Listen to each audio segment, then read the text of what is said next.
Est-ce qu'il est déjà arrivé des situations où, parce que vous étiez femme à la tête d'un projet, à la recherche de financement, on vous a fait des propositions indécentes? Ah ouais. Plusieurs fois. Être gestionnaire de projet dans une bonne structure, une structure internationale, bien cotée, ça avoisine combien en termes de salaire? Donc s'il vous a demandé... Je suis sûre à 100% que si vous vous mettez avec moi, que votre projet sera réalisé dans le plus bref délai. Il vous a dit ça comme ça? Ah ouais?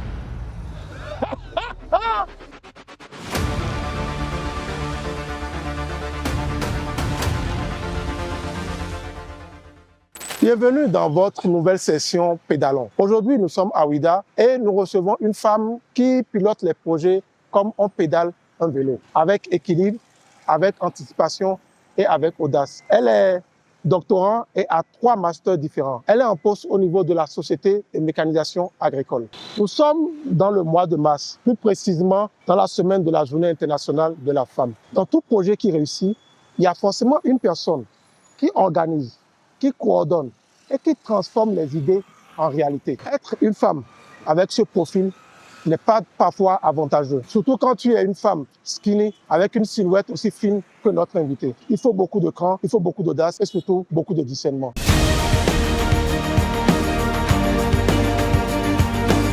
Voilà qui arrive.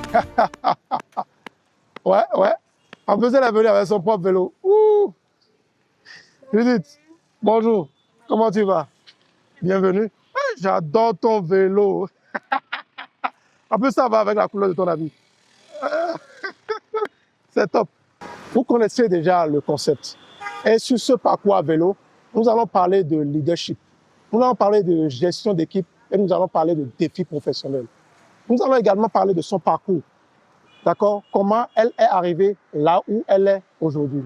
Sur cet itinéraire, nous allons commencer par le carrefour passé, le carrefour du marché passé. Et nous allons terminer par la porte du non-retour à la plage. Vous pouvez nous suivre et nous écouter sur nos plateformes, que ce soit Spotify et Deezer. Vous pouvez également nous regarder sur YouTube en vidéo. Suivez-nous sur nos réseaux sociaux, que ce soit Facebook, Instagram, TikTok ou X. N'oubliez pas de vous abonner et surtout d'activer la cloche de notification pour ne rien rater de nos prochaines diffusions. Judith, tu es prête? Oui, je suis prête. On y va? Let's go. Let's go.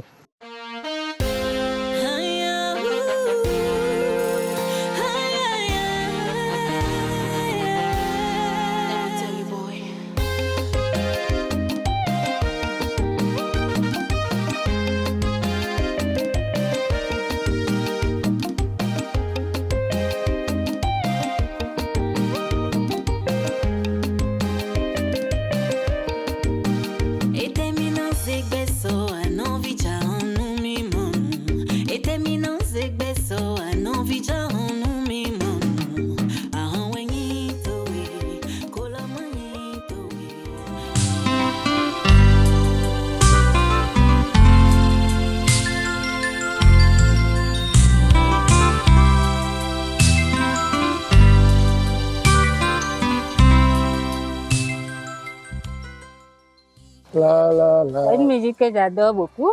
Hein? J'adore tellement cette musique. Ah bon? Ah ouais.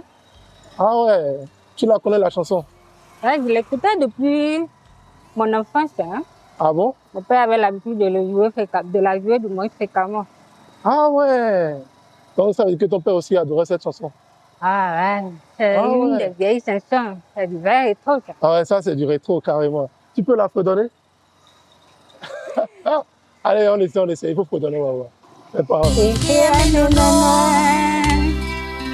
Et nous dans les pays, c'était pas faux. Les mots inhabitants.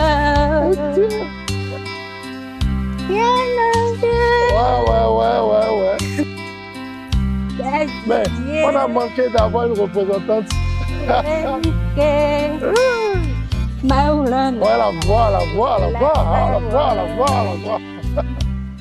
Ah ouais, on a manqué d'avoir une représentante à Star Academy. Judith, Oui.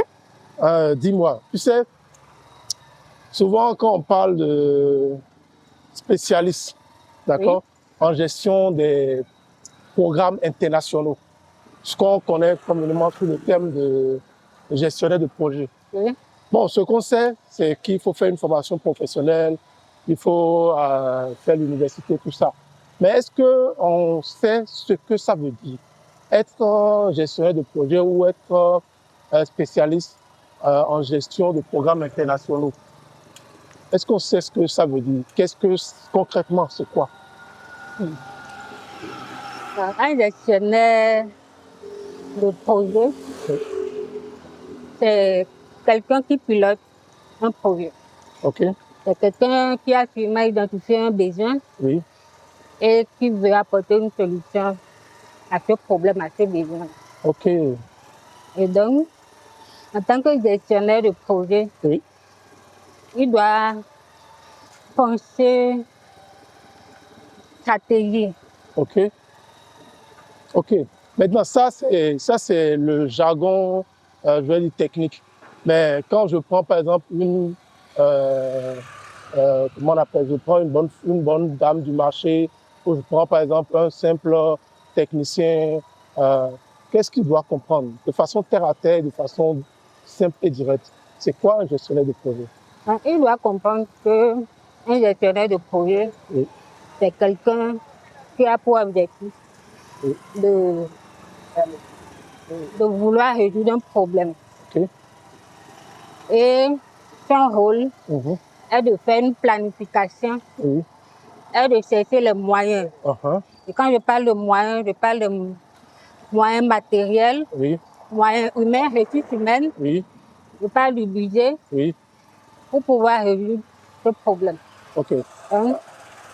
Est-ce que, à l'entendre ainsi, est-ce qu'on peut dire, par exemple, que je vais ouvrir une boutique de vente de biscuits, d'accord, ou bien je vais ouvrir une poissonnerie, par exemple. Oui. Est-ce que je décide de mettre en œuvre un projet d'ouverture d'une poissonnerie? Oui. Est-ce que ça fait de moi un gestionnaire de projet? Oui, déjà parce que le fait d'ouvrir une poissonnerie, Oui. c'est un projet. OK. Et avant de pouvoir mettre cette poissonnerie en place, Oui. il y a des aspects qu'il faut prendre en compte. OK. Par exemple, la stratégie marketing, l'étude de marché, des Oui. trucs comme ça, Oui. l'identification du lieu d'implantation. Oui. En tout cas, il y a plusieurs facteurs qu'il faut prendre en compte en tant que gestionnaire de projet. Donc, si on le prend ainsi, on peut dire que chacun individuellement, on est un gestionnaire de projet. Ouais. Parce que la vie même, est un projet. La vie même en elle-même est un projet. Donc, on peut dire, n'importe qui décide même d'ouvrir un salon de coiffure, c'est un projet.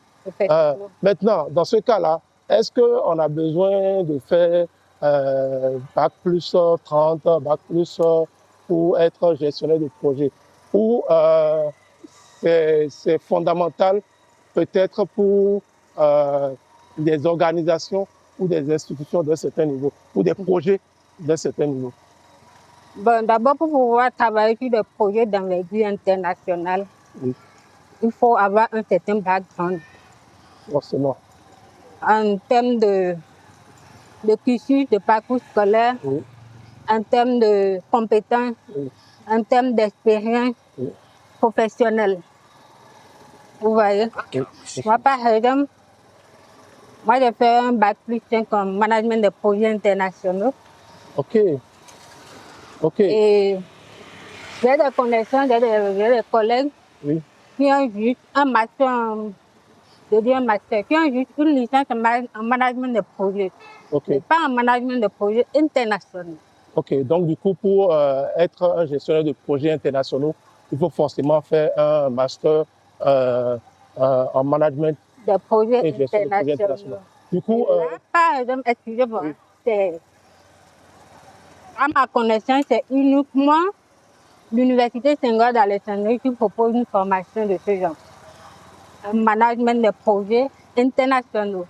OK. Il y en a peut-être ailleurs, mais pour ma connaissance, je n'en sais rien. OK. Donc, c'est grâce à l'Université Senghor d'Alexandrie que vous avez pu faire votre formation de master en management des projets internationaux. Effectivement. Judith, tu connais cet endroit? Tu connais pas? Non, pas vraiment, ça me dit pas. Quoi? Tu travailles à Ouida, mais tu connais pas le fort portugais? Ouais, mais tu connais dans mes bureaux du matin au soir. Non, tu connais pas le fort portugais. Du moment où je dois rentrer sur Cotonou tous les soirs. Ah ouais, ok, tu rentres sur Cotonou tous les soirs. Ah ouais. Donc tu fais la navette Ouida, Cotonou tous les soirs. Ah, ça doit pas être facile. Ah ben, dans la vie, il faut pouvoir s'adapter. Hein. Ok, je comprends. Ben là, on vient de dépasser le fort portugais. Ça a été entièrement rénové. Ouais, je vois, c'est très beau. Oui, ça a été entièrement rénové. Judith, la question que je m'en vais te poser, Oui. d'accord? Je me demande, en tant que gestionnaire de projets internationaux, dis-moi, quel est le projet sur lequel tu as travaillé et tu t'es dit, waouh, est-ce que ça, c'est pas plus grand que moi? C'est quoi comme projet, dis-moi? Ben, déjà, l'un des projets, quand je regarde un peu dans mon portefeuille de projets, j'ai eu à travailler sur un projet qui porte sur les enfants qui sont atteints de la bilharziose. Ah, ok. Ça, c'est dans le domaine de la santé, ça? Oui, c'est dans le domaine de la santé. Ok. Mais pas sans savoir que la gestion de projet, elle est transversale à tous les domaines. Ok. Donc, quel que soit le domaine dans lequel tu te trouves, en tant que gestionnaire de projet, tu dois pouvoir t'adapter. Ok, je comprends pas. Et surtout, être apte à apprendre. Ok. Donc, du coup, ce projet, ça consistait à quoi? Le projet sur les enfants atteints de la bilharziose. C'est un projet qu'on a surnommé sous résidence. Ok. Parce que la cible, c'était les enfants qui sont atteints de la bilharziose. Ok. Et ces enfants, la bilharziose, c'est une maladie qui fait que quand on l'attrape, on pisse du sang. Ah ouais, carrément. Ouais. Et généralement, les personnes qui sont atteintes de cette maladie du moins, ce sont les personnes qui sont à côté de l'eau, qui habitent dans le au milieu lacus. Au milieu lacus. Voilà. Ok, je vois un peu. Donc, la localité dans laquelle on est intervenu pour la mise en œuvre numéro 1 du projet, parce que nous avions eu 2 phases, c'était à Toun, dans le Mono. Ok. Et ce projet-là, en quoi ça a constitué un défi pour toi? Bon, ça a constitué un défi pour moi en matière de recherche de financement. En matière de recherche de financement, ok. Donc la recherche de financement était vraiment un défi. Oui, c'était un défi parce que déjà, il fallait, quand on a identifié le besoin, on a rencontré les autorités locales. Ils étaient impressionnés par le projet. Mais, mis à part cet accompagnement en tant qu'institution locale pour du bon, ils n'avaient pas autre accompagnement derrière. Vous voyez? Donc ça a dû être très très difficile pour mobiliser les ressources. On dit souvent que le nerf de tout projet, c'est le financement. C'est la recherche de financement. La question que je m'en vais poser, être une femme, d'accord, dans cette position de recherche de financement, est-ce que ce n'est pas un atout? En quoi est-ce que être une femme pourrait être un atout dans la recherche de financement? Les gens auront plus de facilité à donner du financement à une femme qu'à un homme. C'est ce que les gens pensent. Mais ce n'est pas la réalité. Ah bon? La réalité, c'est quoi? Parce que tu es une femme, tu vas étaler ta beauté devant un partenaire financier qui va te donner son argent. Ah bon? Pour que tu puisses gérer ton projet, non? Mais est-ce que dans la recherche... Même s'il arrive à te donner son argent pour que tu réalises ton projet, à la longue, quand un obstacle va se présenter, il va partir. Oui, il va partir, mais tu quand vas même. te retrouver dans les difficultés et Oui, tu ne pourras pas aller oui, mais quand à la même. fin de l'exécution de ton projet. Est-ce qu'il est déjà arrivé des situations où, en étant femme, parce que vous étiez femme à la tête d'un projet, à la recherche de financement, on vous a fait des propositions indécentes? Ah ouais, plusieurs fois, Ah bon? oui. C'est arrivé une fois? Dites-moi. Qu'est-ce qui s'est passé? Bon, je vais raconter une histoire de ces cinq. Oui, En tant que, bon, dans notre métier, oui, nous avons l'habitude de rencontrer des personnes d'une certaine notoriété, oui, des gens qui travaillent quand même dans les institutions. ok, Et tu sais que, bon, quand tu as ce genre de personnes dans ton carnet d'adresse, oui, forcément, ton projet ou tes projets, oui, ça va mousser, quoi. voilà, exactement. Mais en Qu'est-ce qui tant s'est que passé? femme, Oui, généralement, quand tu es encore une belle femme, oui, la première des choses qu'on te demande, oui. c'est une proposition de chambre qu'on te fait.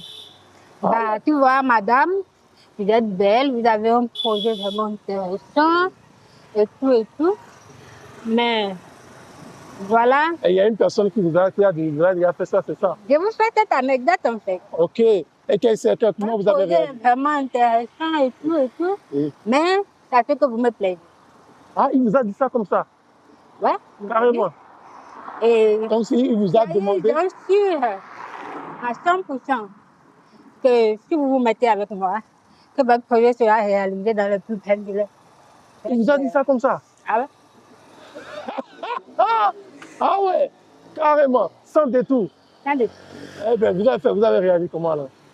Ah ben, si vous demandez à des gens qui me connaissent déjà, ils vous diront que moi, je parle souvent sans langue de bois. Hein. Carrément. Je lui ai dit, ben, je vous vois comme suivi paternel et je ne me vois vraiment pas en train de faire ce que vous me demandez. Et j'en suis vraiment désolée. Eh, mais quand vous avez dit ça, il ne vous a pas donné le financement? Non. Sérieusement? Et vous l'avez revu après? Ouais, j'ai vu plusieurs fois. Mais c'était comme Noé, quoi. Ah ok, il vous regardait, vous le regardez, On il sait, vous savez. s'est rigolé, on a rigolé, on s'est salué, on s'est... Ah, quand on prend vous, en tant que femme, Ouais. déjà, je le précise, skinny, je le dis skinny, est-ce que vous arrivez en gérant un projet, par exemple, avec votre équipe ou dans un autre contexte, est-ce qu'il vous arrive que les gens ne vous prennent pas au sérieux? Parce que je n'ai pas. Un physique imposant. Hein? D'abord, il y a quelqu'un qui dit généralement Oui, que la sagesse ne se trouve pas dans l'âge. C'est pas parce qu'on est forcément âgé, oui, on est forcément imposant, oui. qu'on on n'en a pas en fait. Ok, ok, je vois. Donc c'est comme on dit, c'est petit mais c'est puissant. Ok, ok, je vois. Donc ça veut dire qu'il arrive parfois que les gens qui travaillent avec vous, bon, je ne parle pas forcément de maintenant. On vous sous-estime peut-être. Ok, on vous sous-estime. Comme on dit, c'est à l'œuvre que tu reconnais. L'artisan. C'est à l'œuvre que telle personne, elle a des compétences. Ok, Elle sait faire son travail. ok. La même chose, toutes les structures auxquelles je suis passée, Oui. Ok. on m'a toujours félicité. Est-ce qu'il est arrivé que dans le passé, par exemple, une personne particulièrement se soit mise contre vous simplement parce qu'elle estime que parce que vous êtes une femme, vous ne méritiez pas? Est-ce que c'est arrivé déjà? Un homme ou une femme l'a déjà fait? Oui, je me rappelle, j'ai eu à travailler dans une structure de la place Oui. où au début du contrat, et tout, Oui. Oui. la responsable n'était pas là. Ok. Elle était en congé. Ok. Tout se passait bien avec les collègues. Ok. Tout le monde appréciait mon travail. Ok. Papa, maman me gardait au-delà des heures normales. Ok. Pour que je puisse aider à finir mon travail et tout. Ok. Et même des responsables, quand ils finissent leur travail, Oui. ils me redonnent le travail pour que je fasse Un travail de contrôle de supervision. Avant qu'ils ne soumettent à la hiérarchie. Et qu'est-ce qui s'est passé après? Donc tout allait bien. Et quand c'était la responsable est revenue de ses congés. Et le lundi, là, je viens au bureau. Je vois tout le monde était au taquet. On était dans un camp militaire et tout. Je dis, mais qu'est-ce qui se passe-t-il? On dit que madame est venue et tout et tout. Donc, effectivement, j'étais là quand elle est venue dans le bureau. Elle tonnait. Elle faisait du bruit. Je dis, hein? Ok. J'étais tout tranquillement à ma place. Je faisais mon travail. Ça finit comment? Et un jour, elle m'a demandé un travail. Et depuis, elle m'a appelé, je suis allée dans son bureau. Et elle a commencé à me dire des mots qui n'en valaient vraiment pas la peine. Je l'ai regardé, je dit, est-ce que j'ai bien pu faire la dame? Est-ce que je n'ai pas bien fait mon travail? Est-ce que... Quand j'arrive au bureau, mes collègues me disent, calme-toi, c'est comme ça elle est. Elle râle pour rien, elle trouve toujours quelque chose à dire et tout et tout. Donc, ne le prends pas en mal en fait. Et finalement, vous êtes resté à travailler là? J'ai supporté pendant un moment. Mais moi, je suis quelqu'un du genre, je n'arrive pas à rester dans un environnement toxique. Que ce soit un milieu professionnel, que ce soit personnel, que ce soit dans les relations amoureuses. Quand je vois que je suis bagarre. Et là, c'était une femme. Généralement, on trouve que ce genre de situation... Parfois, c'est l'inverse, c'est plutôt... c'est l'inverse, mais c'est une situation qui n'est pas genrée en fait. Qui n'est pas genrée, donc en fait, c'était... Voilà. Donc, c'était pas un homme qui était contre vous. En réalité, c'était plutôt une femme. Mais elle trouvait qu'une autre femme soit capable de faire ça, elle n'appréciait pas. Ah ouais, bon, parce qu'en ce moment-là, j'avais déjà mon master. Il y a l'itinéraire qu'on a emprunté, on est passé par le fort portugais. Après le fort portugais, on a bifurqué pour directement regagner la place aux enchères.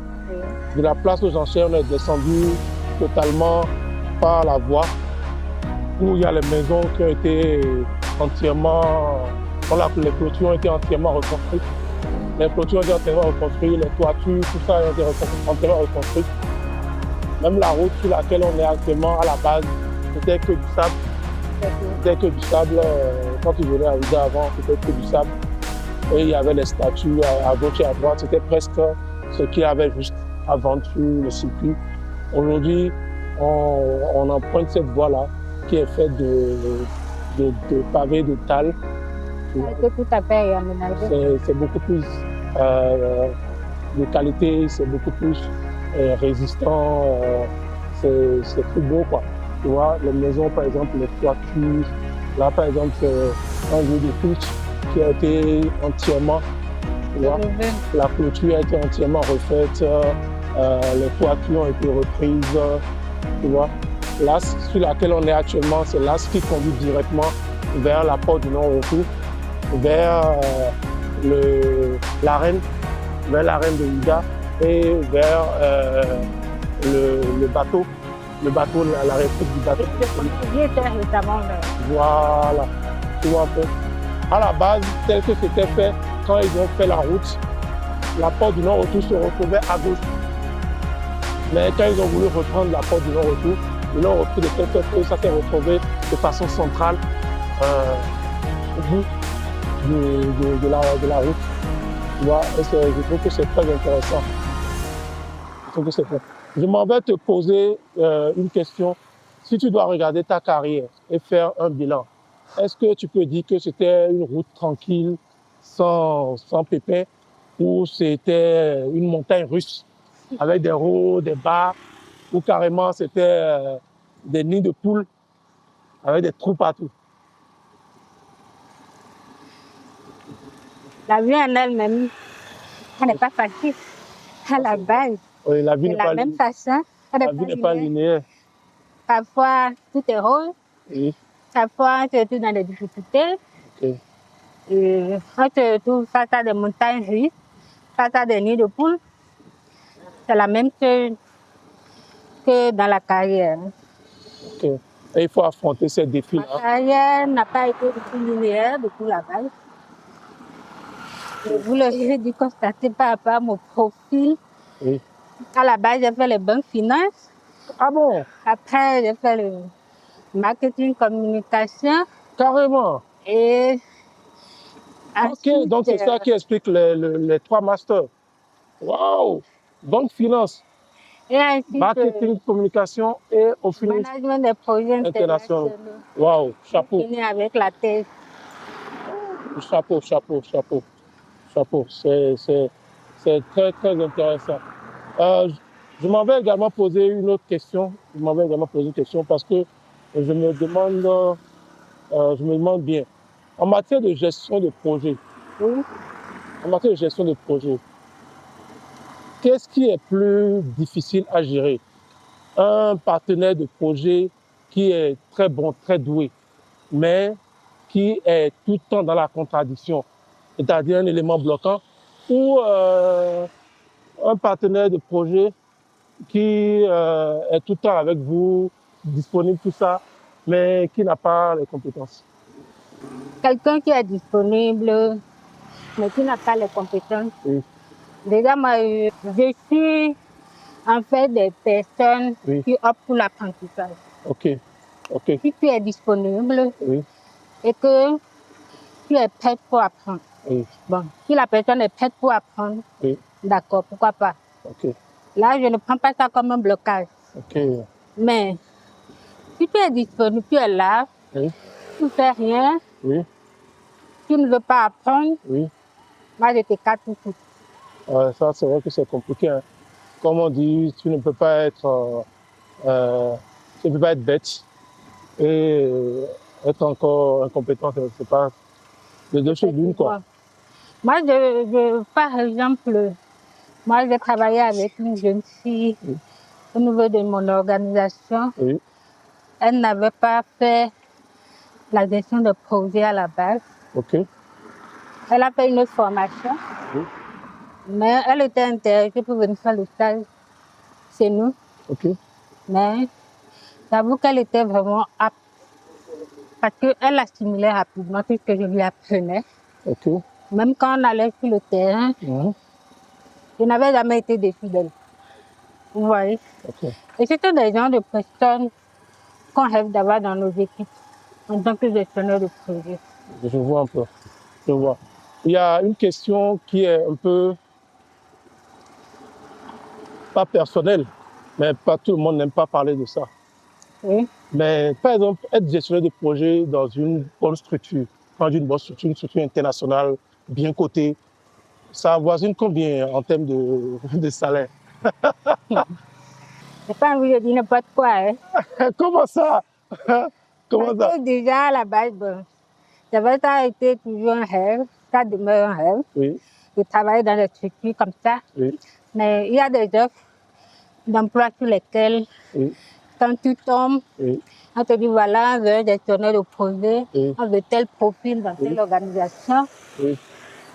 Et il y a des organisations, elles ne cachent pas leur grille salariale. Donc déjà dans les avis de recrutement, on met déjà le salaire brut. En tout cas, le salaire de base.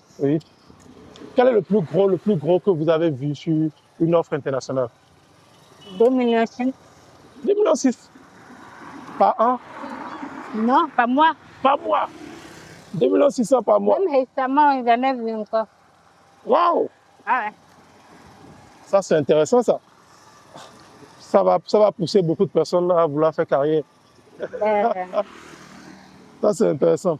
Mais généralement, il faut avoir vraiment les compétences. Là, ce qu'on a devant, c'est la porte du Nord-Retour. Ça va? Tu peux continuer? Oui. Tu es sûr? On y va. On peut faire un sprint? Déjà, arrête ton gabarit, le gabarit. Non, pas du tout. Arrête le gabarit de mon vélo. On y va. Carrément, depuis que tu m'as ridiculisé en plus. Non, pas du tout. Waouh! Ouais, carrément. Bravo. On est presque arrivé à la fin de notre parcours. Et il y a une question que je voudrais te poser. quand tu regardes ta carrière, quand tu te regardes ton parcours de vie, quel est le projet dont tu es le plus fier? L'accomplissement dont tu es le plus fier? Le projet dont je suis le plus fier, c'est l'ONG que j'ai créé en 2024. Elle s'appelle comment l'ONG? Palm House. Pap- Palm House. Palm House, ok. Littéralement la maison du palmier. Ok. Et l'ONG fait quoi? L'ONG, c'est une organisation Oui, qui se distingue par une approche multidimensionnelle du développement, ok. car on travaille sur la digitalisation, Oui, on ok. travaille sur l'autonomisation économique des jeunes et des femmes. Ok, autonomisation. Et- Vous faites des formations, c'est ça? Ouais. Vous faites des formations aux femmes et aux jeunes, des formations en quoi?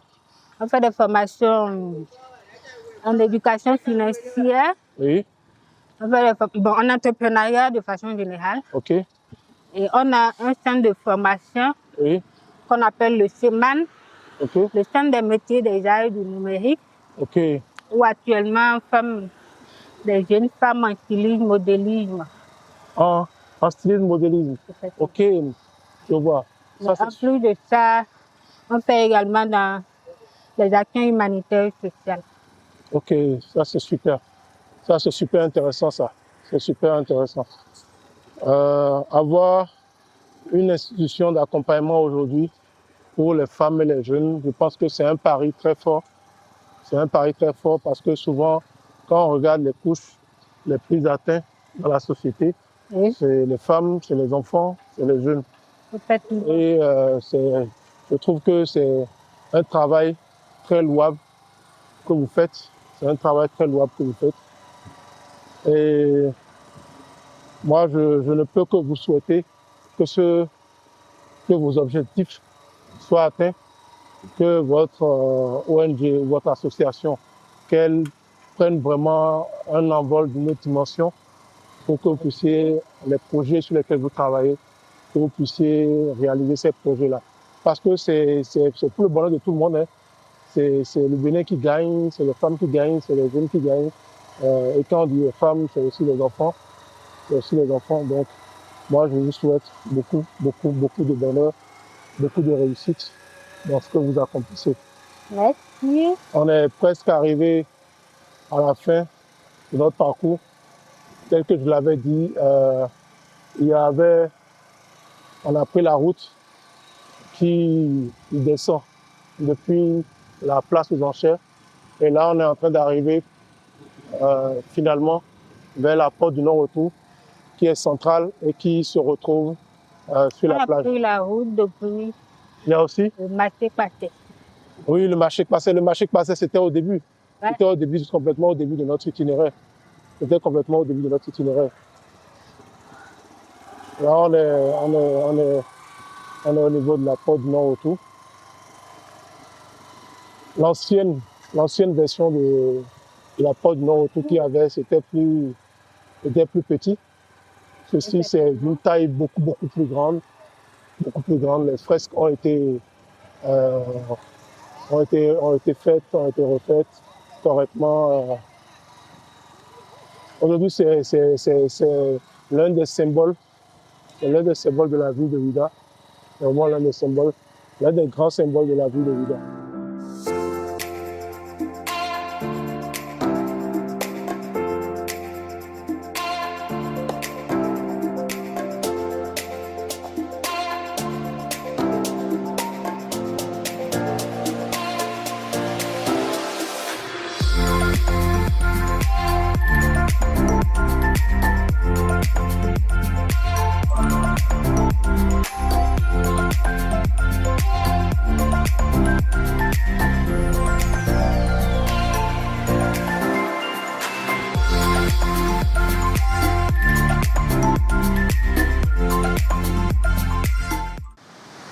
Judith, Oui. merci pour avoir accepté de faire ce parcours avec nous.